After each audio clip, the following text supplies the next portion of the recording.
Hello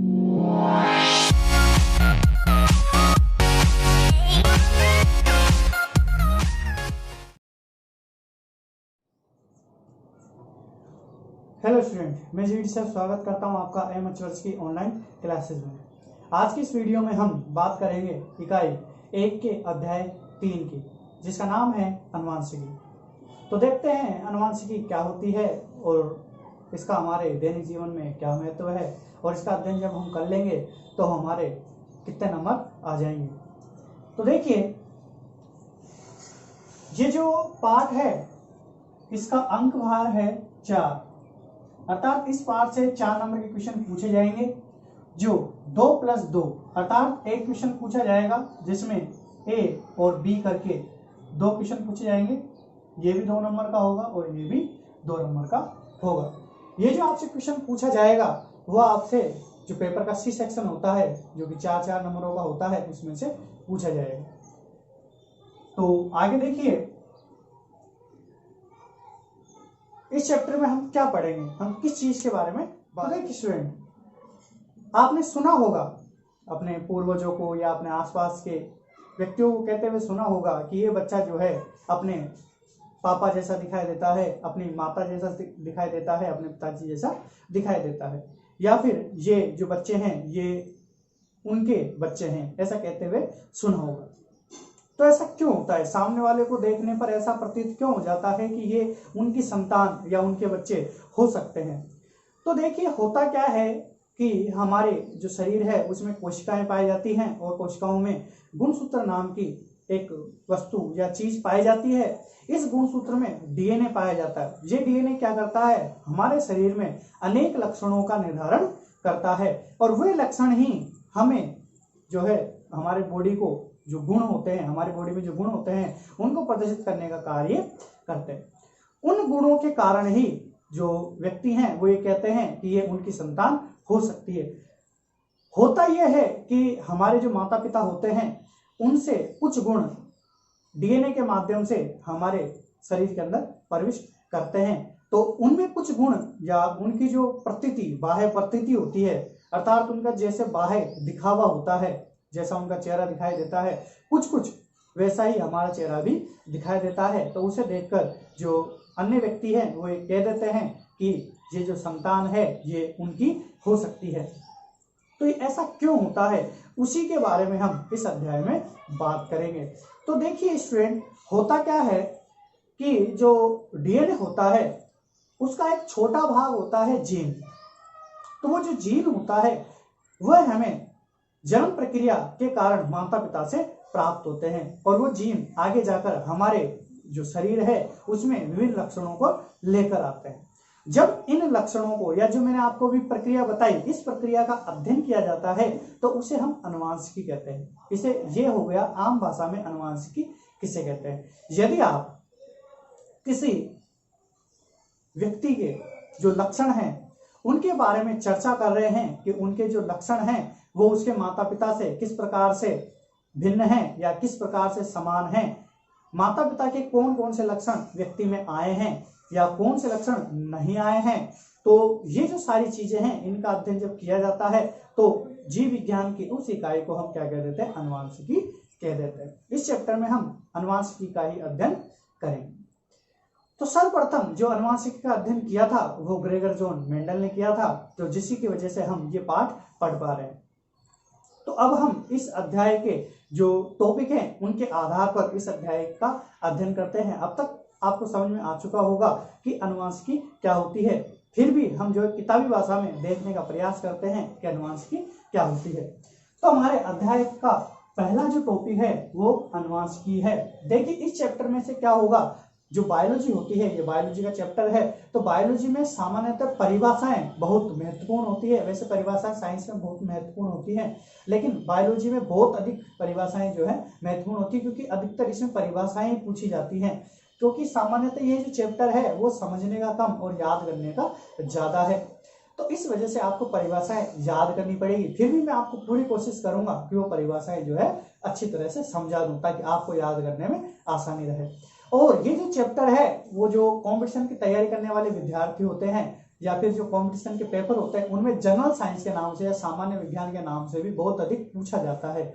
तो biology से अनेक क्वेश्चन पूछे जाते हैं। तो अगर आप इस चैप्टर को ध्यान से समझते हैं तो आप उन पेपरों के कुछ क्वेश्चन सोल्व कर सकते हैं जब आप कंपटीशन की तैयारी करेंगे। यदि आप आज इसको ध्यान से समझ लेते हैं या फिर 10वीं क्लास में इनको ध्यान समझ लेते हैं तो इसी चैप्टर से या इसी प्रकार के चैप्टरों से जो है आपको आगे जाके क्वेश्चन पूछे जाएंगे।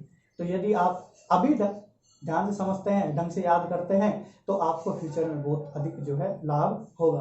तो देखिए अनुवांशिकी क्या होती है। जो लक्षण होते हैं, लक्षणों की वंशागति का अध्ययन क्या कहलाता है, अनुवांशिकी कहलाता है। या फिर हम ऐसा भी कह सकते हैं वंशागति के स्थान पर हम अनुवांशिकता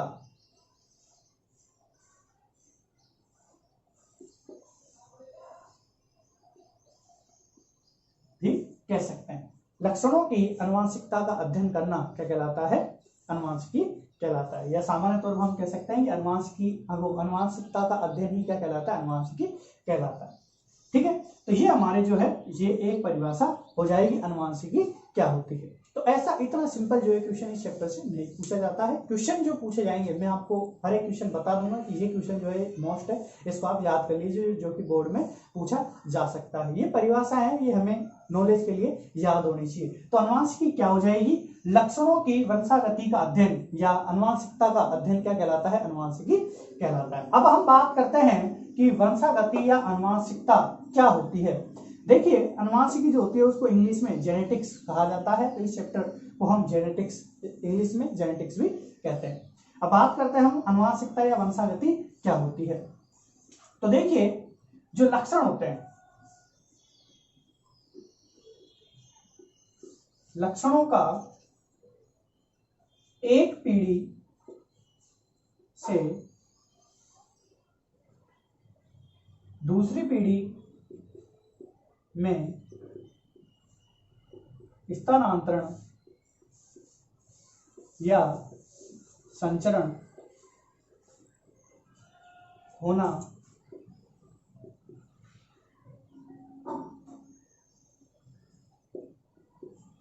अनुवांशिकता कहलाता है। तो ये हमारी किसकी परिभाषा हो जाएगी, अनुवांशिकता या वंशागति की परिभाषा हो जाएगी। लक्षणों का एक पीढ़ी से दूसरी पीढ़ी में संचरण होना या सामान्य भाषा में कहे तो जाना क्या कहलाता है, अनुवांशिकता कहलाता है। इसका तात्पर्य क्या है, देखिए जैसे पीढ़ी क्या होती है, जैसे माता पिता हैं, उनसे कुछ लक्षण जो है किसमें आ जाते हैं, बच्चों में, या इन्हीं को हम क्या बोल देते हैं, संतान बोल देते हैं। ठीक है, तो माता पिता से लक्षण कहाँ आ जाते हैं, बच्चों में या संतान में आ जाते हैं। तो माता पिता जो हैं वो क्या है, पहली पीढ़ी है और ये क्या हो जाएगी, ये दूसरी पीढ़ी जो है हो जाएगी। तो माता पिता क्या हो जाएंगे, पहली पीढ़ी, और बच्चे क्या हो जाएंगे, दूसरी पीढ़ी। तो माता पिता से लक्षणों का क्या हो गया, बच्चों में आ चुके हैं। तो इसी प्रक्रिया को हम क्या कह देंगे, अनुवांशिकता कह देंगे। ठीक है, तो ये अनुवांशिकता की परिभाषा हो गई, ये हमने एग्जाम्पल से भी समझ लिया। अब देखिए जो अनुवांशिकता है और हेरिडिटी जिसको हम इंग्लिश में कहते हैं, इस शब्द का, हेरिडिटी जो शब्द है इसका सर्वप्रथम प्रयोग किया था स्पेंसर ने। स्पेंसर एक वैज्ञानिक था, उस वैज्ञानिक ने जो हेरिडिटी या वंशागति जो शब्द होता है, अनुवांशिकता जो शब्द होता है, इसका सर्वप्रथम प्रयोग किया था। इसी प्रकार से जो अनुवांशिकी या जो जेनेटिक्स है इसका सर्वप्रथम प्रयोग किया था किसने, बाटसन, किताब में इसको बेटसन भी लिखा हुआ है, बेटसन ने जो है इसका सर्वप्रथम प्रयोग किया था। अब बाटसन बोलो या बेटसन बोलो, क्योंकि तो ये जो है इसकी स्पेलिंग होती है तो आप आपके हिसाब से जो है कुछ भी इसको बोल सकते हो। वैसे भी अपन को जो है लिखना पड़ेगा, तो आप इसमें जो भी लिखोगे वो क्या रहेगा, दोनों ही सही रहेंगे। तो यहाँ से ये जो है क्वेश्चन आपके मोस्ट बन जाते हैं कि अनुवांशिकी शब्द का सर्वप्रथम प्रयोग किसने किया और अनुवांशिकता या हेरिडिटी शब्द का प्रयोग सर्वप्रथम किसने किया। यह आपके मोस्ट क्वेश्चन एक एक नंबर के बन जाते हैं। तो अब देखिए स्टूडेंट, हमारा जो अगला टॉपिक है वो क्या है, अनुवांशिक लक्षण। अनुवांशिक लक्षण क्या होते हैं?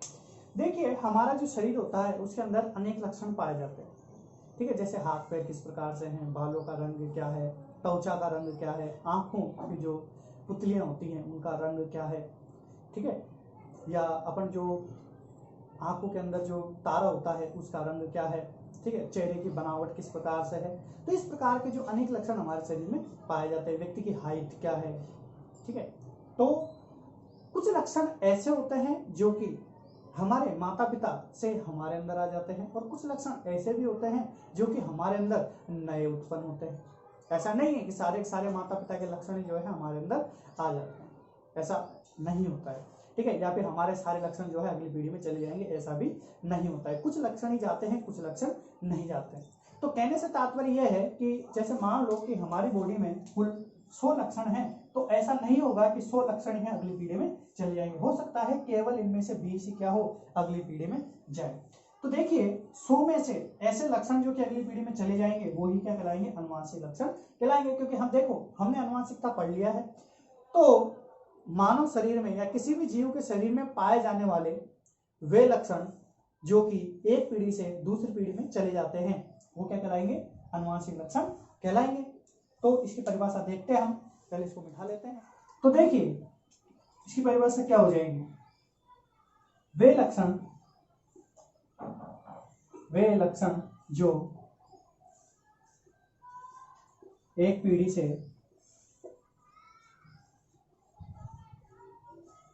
दूसरी पीढ़ी में स्थानांतरित होते हैं,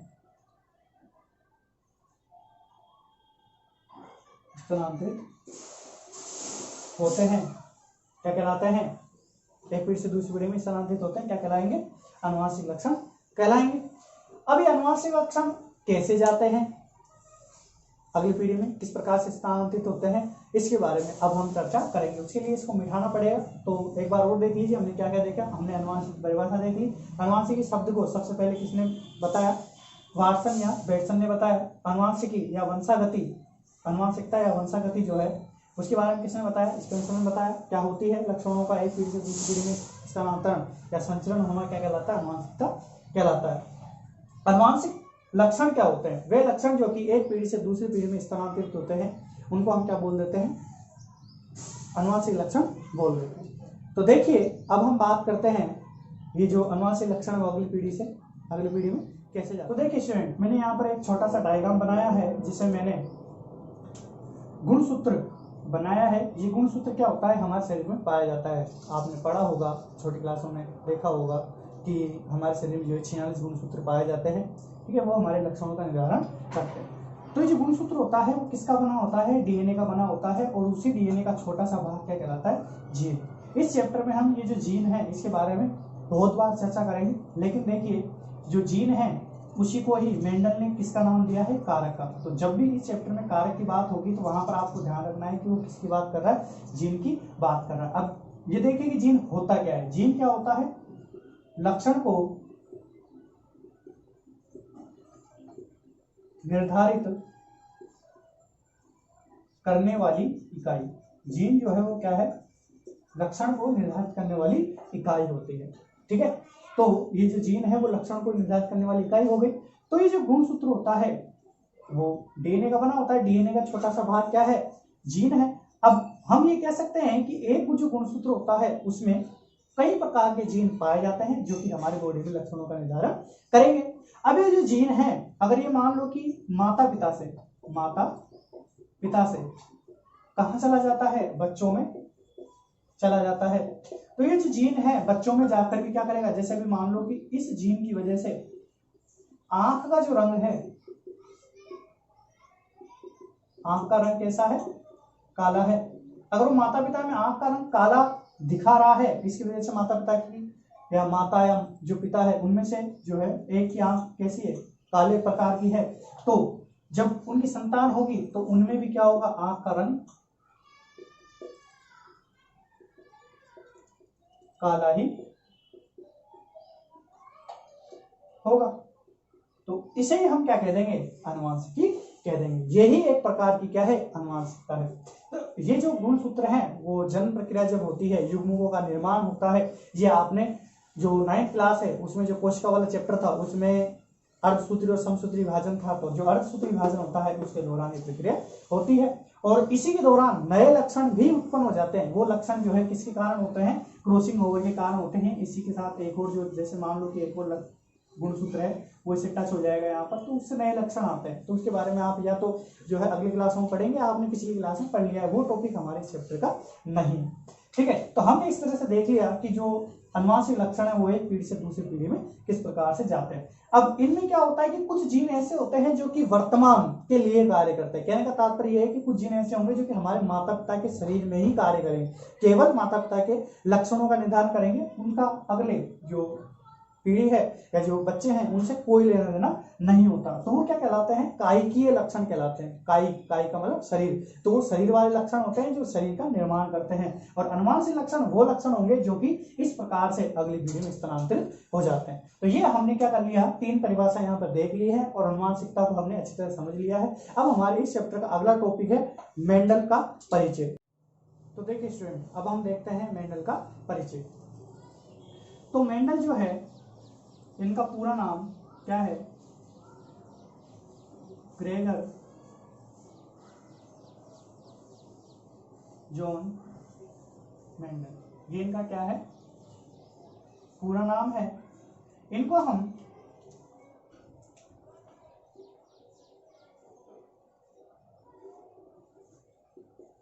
अनुवांशिकी के जनक, फादर ऑफ जेनेटिक्स के नाम से भी जानते हैं। ये कॉम्पिटिशन में पूछा जाने वाला एक बढ़िया क्वेश्चन है।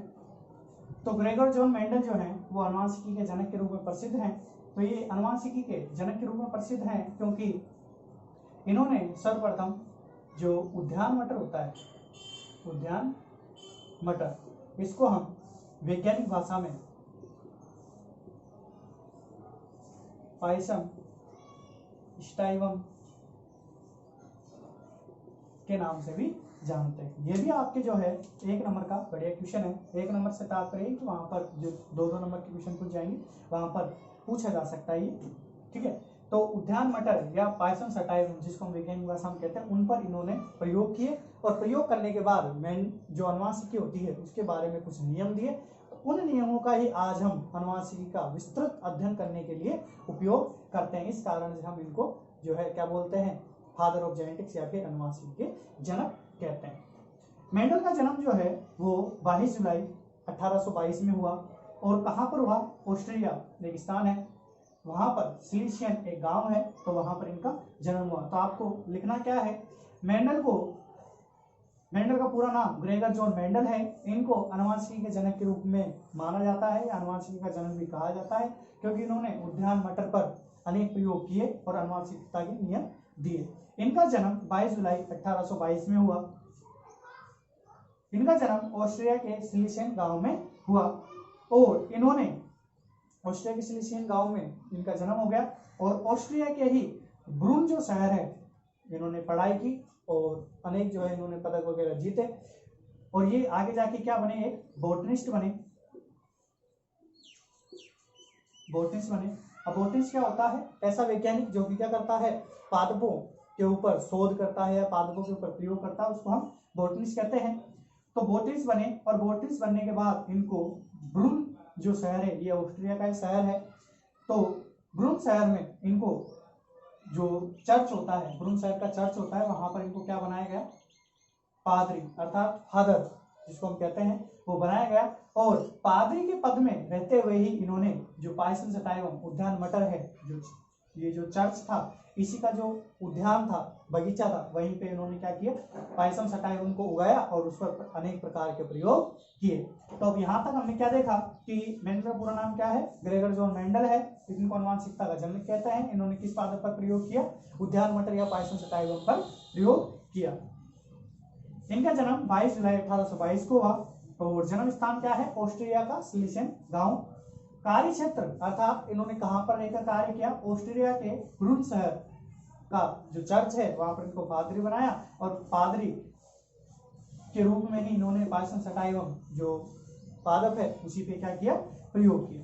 ठीक है, तो जब ये प्रयोग पूरा हुआ इनका, इन्होंने 7 साल तक जो है मटर पर प्रयोग किए और 7 साल के बाद इन्होंने अनेक नियम प्रदर्शित किए या इन्होंने अनेक नियम का जो है खोज कर ली। और उन जो खोज हुई थी वो एक संस्था थी, ब्रून सोसाइटी ऑफ नेचुरल हिस्ट्री। ये भी कहाँ है, ब्रून में ही है। वहां पर ये एक संस्था है नेचुरल हिस्ट्री जो कि पादपों के बारे में या अन्य जो वैज्ञानिक शोध होते हैं उनको प्रस्तुत करती है, उस पर ये अपनी राय देती है कि ये प्रयोग जो सही किए गए हैं और दिए गए नियम भी जो है क्या है, सही है।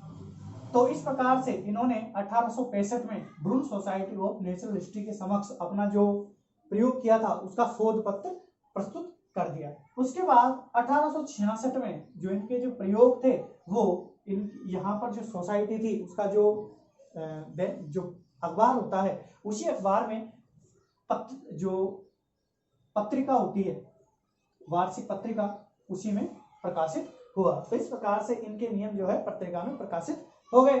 उसके बाद इनके नियमों को ज्यादा महत्व नहीं दिया गया क्योंकि इनकी कुछ कमियां रह गई थी।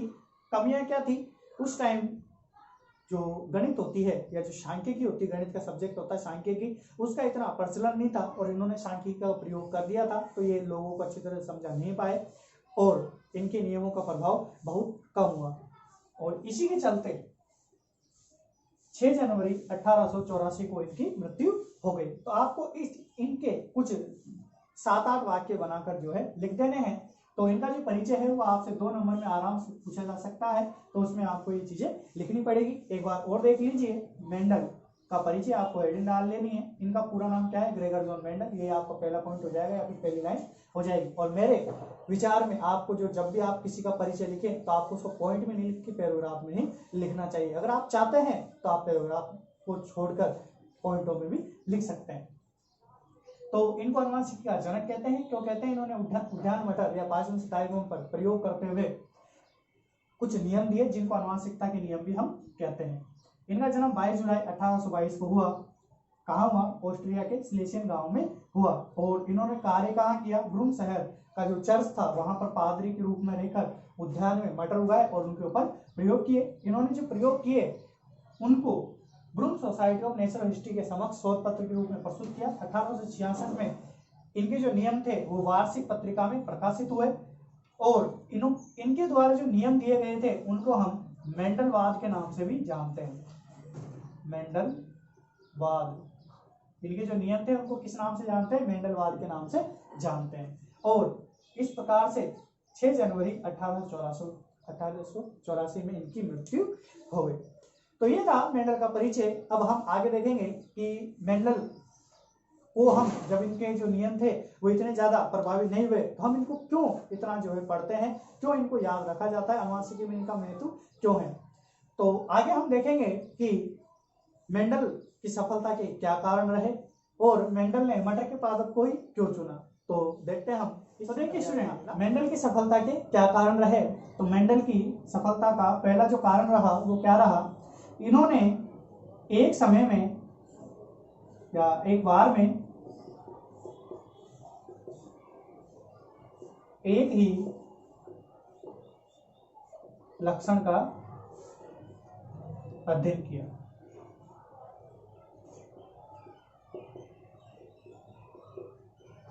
ठीक है, तो इनकी सफलता का पहला कारण जो है यही रहा कि एक बार में इन्होंने क्या किया, एक ही लक्षण का अध्ययन किया। ऐसा कहा जाता है कि यदि हमें अपने जीवन में अगर सफल होना है तो हमको क्या करना चाहिए, एक लक्ष्य निर्धारित करके उसी के ऊपर चलते रहना चाहिए। तो मेंडल ने भी यही किया। इन्होंने क्या किया, अनेक पादपों के या अनेक लक्षणों का एक साथ अध्ययन करने की बजाय इन्होंने क्या किया, एक लक्षण को ध्यानपूर्वक अध्ययन किया। एक पादप को लेकर एक लक्षण के ऊपर क्या किया, ध्यानपूर्वक अध्ययन किया, ताकि उसका बहुत ही सावधानी से जो है क्या किया जा सके, अध्ययन किया जा सके। फिर जो इनका दूसरा सफलता का कारण रहा वो क्या रहा, इनको मैथ में जो है रुचि थी, तो इसकी वजह से इन्होंने क्या किया, प्रयोगों का सांख्यिकीय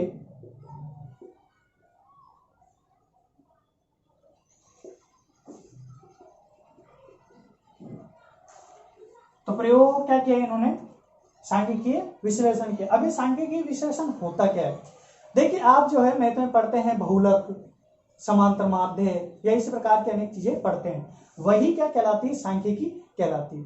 तो इसके होता क्या है, इसके अंदर इन्होंने क्या किया कि कितने प्रयोग किए, उनका परिणाम क्या रहा, कितने पादप लिए थे, पादप मटर का लिया था, लेकिन एक खेत में मटर के कितने पादप थे, ठीक है, उनके बीज कितने प्राप्त हुए, उनमें से कितने कैसे हैं, जैसे 50 हरे हैं 50 पीले हैं, इस टाइप से इन्होंने जो संख्यात्मक मान होते हैं उनके ऊपर बहुत ज्यादा जोर दिया। उसी को हमने क्या कह दिया, सांख्यिकीय विश्लेषण कह दिया। तो इन्होंने क्या किया, सांख्यिकीय विश्लेषण किया, मतलब एक एक बीज जो प्राप्त हो रहे हैं उसका भी क्या किया, इन्होंने जो है सांख्यिकीय विश्लेषण किया।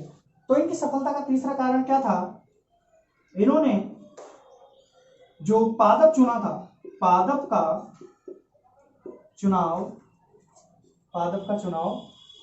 सावधानी पूर्वक किया। तो इन्होंने किसका चुनाव किया था, मटर का चुनाव किया था, तो इन्होंने सावधानी पूर्वक किया। अब मैं समझा देता हूं सावधानी पूर्वक का मतलब क्या है। देखिए अगर हमको प्रयोग करना है तो उसके लिए हमारे पास क्या होता है कि टाइम निश्चित होता है, हम ज्यादा टाइम नहीं लगा सकते। अब इनको क्या करना था, एक पीढ़ी से लक्षण दूसरी पीढ़ी किस प्रकार से जा रहे हैं उसका अध्ययन करना था। तो पादप ऐसा होना चाहिए जिसमें पीढ़ियां बनने में या फिर नया पादप बनने में कम टाइम लगना चाहिए। तो ये जो है, जो मटर होता है वो एक ऐसा पादप होता है जिसमें एक ही साल के अंदर जो है बीज आ जाते हैं। अब एक साल में बीज तो जो है और जो पादप होता है उनमें भी आ जाता है, लेकिन इसमें और भी ऐसे लक्षण थे जिनका मेंडल को जो है लाभ प्राप्त हो। जैसे इसके जो बीज थे उनका आकार इस प्रकार का था कि उनका आसानी से अध्ययन किया जा सकता था। इसकी जो फलियां होती है वो ना ही तो ज्यादा बड़ी होती है ना ही ज्यादा छोटी होती है, तो उनका आसानी से वहन किया जा सकता है। अब इसी के स्थान पर अगर इन्होंने आम का चयन किया होता तो आम का जो पादप होता है या जो आम का पेड़ होता है इसके ऊपर आम आने में ही लगभग 8-10 साल लग जाते हैं। तो इसको एक पीढ़ी प्राप्त करने में कितने साल लगते, 8-10 साल लगते। और वैसे भी जो आम के जो फल प्राप्त होते हैं उनका जो संग्रहण है वो इतना आसान नहीं होता। इसके विपरीत अगर मान लो कि अन्य पादप जैसे कि सरसों या गेहूं या किसी दाल का चुनाव करते तो उनमें एक तो क्या है कि वो जो दाने होते हैं, बीज जो होते हैं वो बहुत छोटे होते हैं, तो उनका अध्ययन करना इतना आसान नहीं होता है, और उन पर जो लक्षण दिखाई देते हैं वो भी इतने स्पष्ट नहीं होते। इस वजह से इन्होंने इतना सावधानी पूर्वक जो है मटर के पादप का चयन किया। किताब में यही है, लेकिन एक चौथा कारण भी है कि इनके जो प्रयोग थे उनका इसने क्या किया, रिकॉर्ड बनाया। क्या किया, रिकॉर्ड बनाया, या फिर हम कहें तो इन्होंने क्या किया, रिकॉर्ड बनाया, और इनके जो प्रयोग थे उनके नोट्स बनाए। ठीक है, इससे क्या हो जाता है, देखिए रिकॉर्ड बनाया और नोट्स बनाया, तो नोट्स बनाने से क्या इसको लाभ हुआ, देखिए नोट्स बनाने से लाभ होता है कि इसने कब किस तारीख को कौन सा प्रयोग किया था, उसमें क्या कमी रह गई थी, वो इसको लंबे समय तक याद रह सकता था। और इन्हीं नोट्सों का और इन्हीं रिकॉर्डों का प्रयोग करके इसके जो नियम थे वो आगे जाके इतने प्रभावी हुए, क्योंकि इसके जो नियम थे वो इसके जीवन काल के दौरान इतने ज्यादा प्रसिद्ध नहीं हुए थे, बल्कि इसके जो शिष्य थे या फिर हम कहें कि आने वाले जो साइंटिस्ट थे उन्होंने इसके रिकॉर्ड को और नोट्स को पढ़कर ही इसके नियमों को इतना प्रसिद्ध बनाया। तो ये भी जो है इसकी सफलता का एक विशिष्ट कारण है। तो अब आपने देख लिए हैं मेंडल की सफलता के क्या कारण थे। अब हम ये देखेंगे कि मटर के पादप को जो इन्होंने चुनाव किया उसके कौन कौन से लक्षण थे जिसकी वजह से मटर के पादप का चुनाव किया। तो देखिए स्टूडेंट, अब हम देखते हैं जो मेंडल था उसने मटर के पादप का ही चुनाव क्यों किया। तो पहला पॉइंट देखिए, ये जो मटर होता है वो 1 वर्षीय पादप होता है। क्या होता है, 1 वर्षीय पादप होता है। अब 1 वर्षीय पादप, अभी मैंने थोड़ी देर पहले बताया था कि 1 वर्षीय पादप का क्या लाभ होता है। 1 वर्षीय पादप के क्या कारण क्या हो जाता है, शीघ्रता से हम क्या कर सकते हैं, शीघ्रता से या कम समय में अनेक पीढ़ियों का अध्ययन कर सकते हैं। अनेक पीढ़ियों का अध्ययन किया जा सकता है, तो इससे कई पीढ़ियों का अध्ययन करने में भी ज्यादा टाइम नहीं लगता। इसका जो दूसरा पॉइंट है वो क्या है, द्विलिंगी। द्विलिंगी, अब देखिए स्टूडेंट कि द्विलिंगी क्या होता है। ऐसा पादप या किसी पादप का ऐसा पुष्प, एक ही ऐसा पुष्प, एक पुष्प जिस पर नर व मादा दोनों प्रकार के जननांग जो हैं वो क्या हो, एक ही पुष्प पे हो, एक ही पुष्प पे हो। ठीक है, तो उसको हम क्या कह देते हैं, द्विलिंगी पादप या द्विलिंगी पुष्प कह देते हैं। तो मटर भी क्या होता है, एक द्विलिंगी पादप होता है। इसका लाभ क्या होता है, देखिए स्टूडेंट, इससे क्या होता है कि जैसे नर या पादप के लिए अलग अलग पादप, जो नर या मादा के जो लक्षण है उसके लिए अलग अलग पादप को लेने की आवश्यकता नहीं पड़ती है, इसमें दोनों के ही लक्षण हो जाते हैं। इसके अलावा हम इन पे विपुंसन, जो हमारा अगला पॉइंट है, उसकी क्रिया भी आसानी से कर सकते हैं। तो देखिए अगला जो हमारा पॉइंट क्या है, विपुंसन। हमने पिछले पॉइंट में क्या देखा कि ये जो पादप है वो क्या है, द्विलिंगी है। जैसे अब मटर ने जो मेंडल था उसने प्रयोग करने के लिए क्या किया, उदाहरण के तौर पर हम मान लेते हैं कि जो नर है उसका मुझे लक्षण चाहिए लेकिन मादा का लक्षण नहीं चाहिए, लेकिन जो पुष्प है वो तो कैसा है, द्विलिंगी, उसमें तो मादा और नर के दोनों के ही लक्षण है। तो किया क्या जाता है, उसमें मादा का जो अंगक होता है उसको नष्ट कर दिया जाता है, या फिर जो अगर मादा का लक्षण चाहिए तो हमको क्या करना होता है, नर के जो भाग है उनको नष्ट करना होता है। जैसे मैं यहाँ पर आपको एक जो है डायग्राम बना के बता देता हूं।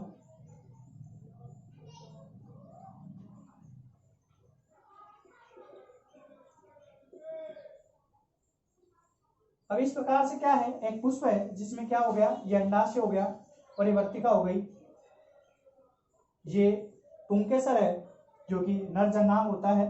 तो विपुंसन के दौरान क्या किया जाता है कि मादा के लक्षण प्राप्त करने के लिए नर के लक्षणों को हटाया जाता है। देखिए वी का मतलब होता है हटाना, और पुंसन, पुंकेसर जो होते हैं, ये पू जो आया है वो किसके कारण आया, पुंकेसर के कारण आया। तो विपुंसन का मतलब क्या हो गया, नर जननांगों को हटाना। तो नर जो जननांग है, परागकोश, ये आप 9th में पढ़ चुके हैं, परागकोश एक नर जननांग होता है।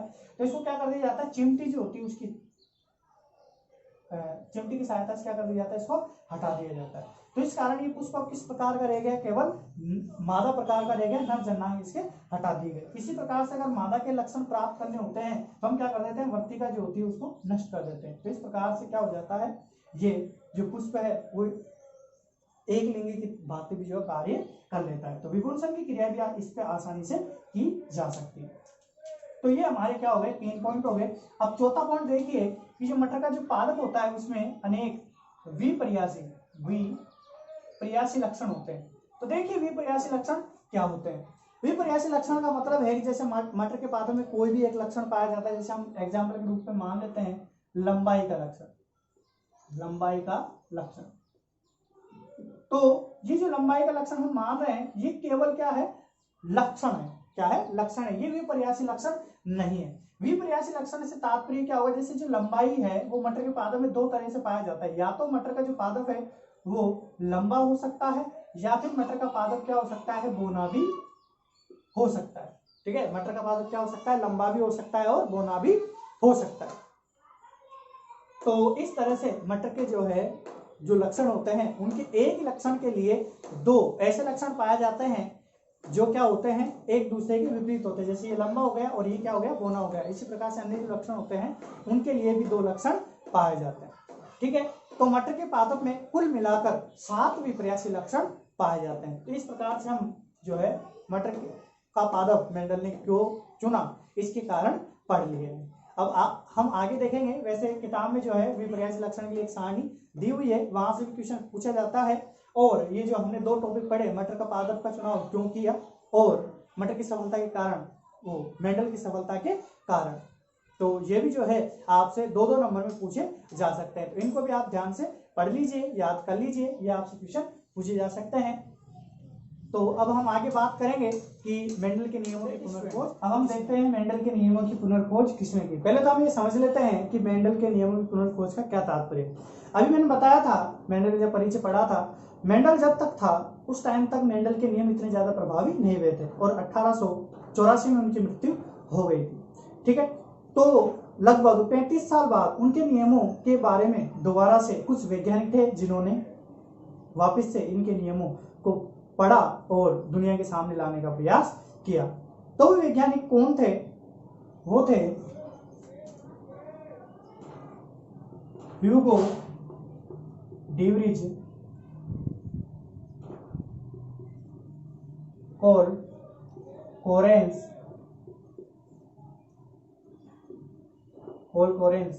और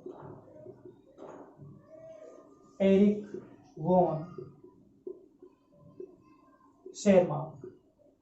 किताब में इनके साथ इनके स्थल भी दिए गए हैं कि कौन कौन से स्थानों से थे, लेकिन वो अपने लिए इतने ज्यादा महत्वपूर्ण नहीं है। आपसे क्वेश्चन पूछा जाएगा कि मेंडल के नियमों की पुनर्खोज किसने की, तो बस आपके तीनों नाम लिख देने हैं, तो उसी से आपको जो पूरे नंबर मिल जाएंगे। तो मेंडल के नियमों की इन तीनों वैज्ञानिकों ने क्या की? पुनर्खोज की। और लगभग 1900 में जाके, यह आपको याद रख लेना है कि 1900 में जाके इन्होंने क्या किया? मेंडल के जो नियम थे उनको दोबारा से प्रदर्शित किया और जो मेंडल के जो नियम थे वो दुनिया के सामने जो है आए। तभी से हम जो है मेंडल के जो नियम हैं उनको बहुत ज्यादा महत्व देते हैं और इसी कारण से मेंडल को हम क्या कहते हैं? जो अनुवांशिकी का जनक है वो भी उनको कह देते हैं। तो इस प्रकार से हमने इस वीडियो में देखा कि मेंडल का परिचय क्या होता है, या मेंडल का जो परिचय अगर आपसे क्वेश्चन पूछ लिया जाए तो उसका आंसर आप किस प्रकार से लिखेंगे। इसके अलावा हमने अनुवांशिकी, अनुवांशिकता, अनुवांशिक लक्षणों के बारे में चर्चा की। मेंडल ने मटर के पादप को क्यों चुना, इसका भी हमने बात की।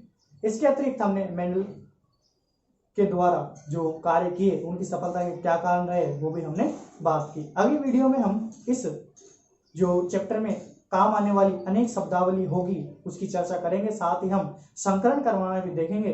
तो इस वीडियो को ध्यान से देख लीजिए क्योंकि इस वीडियो में काम आई जो अनेक चीजें हैं वो अगली वीडियो में आपके लिए लाभकारी रहेगी।